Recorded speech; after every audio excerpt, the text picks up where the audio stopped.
Yeah, so listen, Battle Cats can be a frustrating game, especially if you're just starting out or at the early game. Think about it. Imagine how much faster you'd progress if you had already beaten the game like 3 times over, sort of like a new game plus.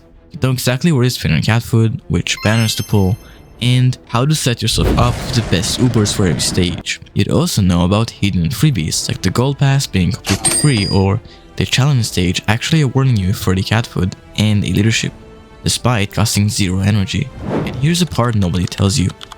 Instead of wasting 5 hours on chapter 2 and beyond, you can already be past chapter 3 with the almighty Bahamut Cat and even some very helpful Cyclone Cats, allowing you to progress even further to beat the crazed cats. That's why I made this. This isn't just another beginner's guide. This is the blueprint, the step-by-step way to play Battle Cats optimally, so you can have double the progress of your friend who was the one that introduced you to this game in the first place, with half the effort. Welcome to Cat Maxing, episode 2. Now before we start, know this, I'm turning this into a full series.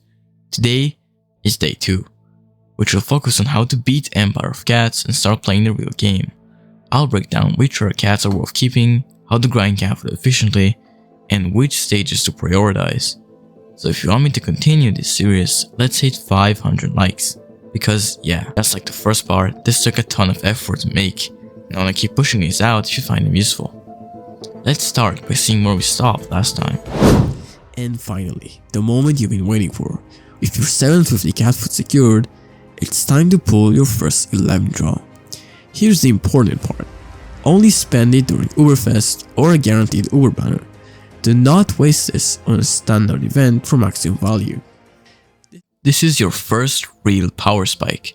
Depending on which units you unlock, you'll be able to steamroll the rest of Empire of Cats and the game. Let's go more in detail regarding the units which you have, and who is gonna be actually useful from now on.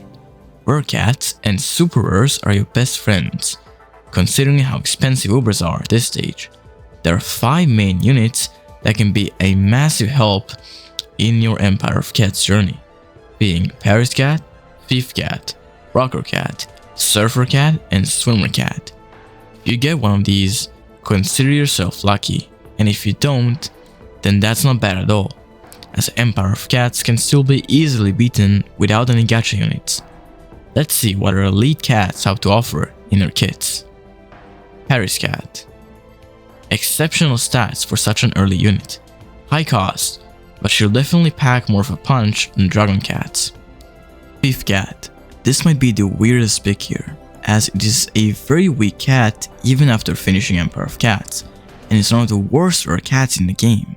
But in Empire of Cats, he's insanely useful, especially for treasure grinding, as he has high speed and double bounty, allowing you to very easily send out your other speedy units to beat the stage.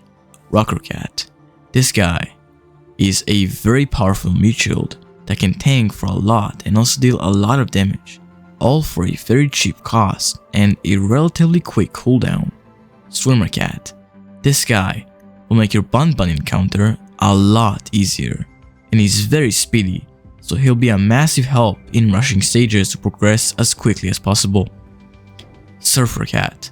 This guy is kind of a jack of all trades, speedy, deals good damage, has great survivability with his survivability, and will also be excellent when moving forward to into the future. You can even leave him at lower levels and he'll still be able to do a lot.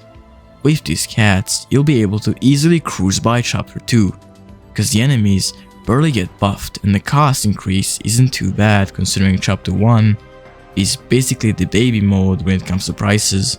The level cap stays at 10, which means you can focus on getting the important 5 up, as well as other random cats for user rank and preparation for chapter 3.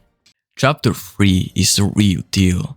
Levels now go up to 20 for everything, and enemies are 4 times stronger compared to their chapter 1 counterparts, so you'll act like a new player scrambling to get everything to level 20. Fortunately for you, the priority order is basically the same as in our last video. Start with study and energy to make treasure grinding easier. Then get Ninja Cat and the main 5-up. After beating chapter 2, you also unlock Valkyrie Cat, which is a very odd one, as you can get amazing value from it if you're playing without any gacha units or don't have any Ubers, but basically any Uber in the game has much better stats than it, so prioritizing her depends on your account specifically. If you're still not sure, you can always join our Discord server through the link in the description for excellent Battle Cats advice. Back to chapter 3, the real deal here is Moon, hosting the infamous Bun Bun with over 400k health and crazy DPS. I'll recommend getting every single treasure for this fight, even though you don't have to. You'll want to get him soon anyway, so just get it done with now. Remember, every day to have treasure grinds, and the weekends have them on for all day. So this really shouldn't take long. You'll also now be able to make it further in the dojo and get a couple extra leaderships and even some rare tickets, if of course the RNG gods really blessed you. So energy won't be that much of a problem either. As for the Bun Bun itself, you'll want Samba Cat as an additional third mid shield to help Macho Cat and Wall take Bun Bun's hits, Dragon Cat and Sexy Legs Cat as stackers, Valk or a hard-hitting Uber with over 200 range, and if you have additional gacha cats that can attack from a distance, use them.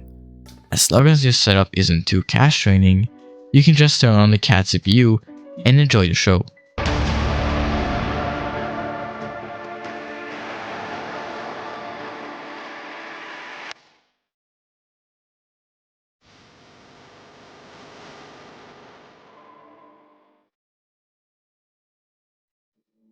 So now you're past Empire of Cats and are ready to step into the real game. Normal players would slowly progress into the future, get some extra user rank, progress in as well, even fight the Cyclones. Well, not us. What if I told you there were 2 crazed cats a brand new player like yourself can get easily? And these are some of the best crazed cats that will make your account progress much easier too. You don't even need a single specific gacha unit for them too, though obviously having some helps. These are Crazed Cat and Crazed Fish. But before you do that, note that you will need Bahamut at level 20. The easiest way of getting the XP for that is simply grinding SOL for a bit, though you can also do sweet XP stages if you really don't care for your leaderships, as a recent update made them extremely powerful for early game players. Let's start with Crazed Cat, probably the most overrated stage in the game. It has been beaten no gacha, no purchasable special cats, only level 20 units, and there's even a cheese that requires no units besides Little Tank Cat. It's a complete joke. The 2.4 million HP might look terrifying at first, and that 13k DPS with area attack at 240 range sounds like a problem, but Bahamut just melts through it. With only 3 knockbacks and average movement speed, he's bulky, but extremely predictable. You just keep stalling with a couple of wallcats, so you can start off the stage with 2 to 3 Bahamuts, then spam all your other units, and once again, turn Cat CPU on and enjoy the show. Then we have Crazed Fish. This stage is a meme. Here's your basic 101. Beat Chapter 3 Moon, get Bahamut to level 20, beat Red Cyclone or unlock Jurassic Cat. This is actually the main challenge here, but all you really need is any anti-red or floating crowd control, 2 of the most common traits. The chances you haven't rolled a unit capable of crowd controlling Cyclones are astronomically low. Get Jurassic or Space Cat to level 20. For that, once again, you'll need some XP, though not as much as before, so just repeat some of those XP stages. And the last step is Profit. It's that easy. The Crazed Fish itself has 87k HP, 4.2k DPS, 260 range, and a tiny 2% chance to crit. Only one spawns every 33 seconds, and he drops good money. Just bring a critter for the metal hippo that comes out on base hit and spam away. It's a super easy stage, which is insanely worth doing early because Crazed Fish is awesome as a melee tanky unit for the rest of the early game. If you guys can get this video to 700 likes, we'll drop a part 3, where we go over the rest of the crazed cats and get Uran Wolf in chapter 1 of Into the Future done in less than a week.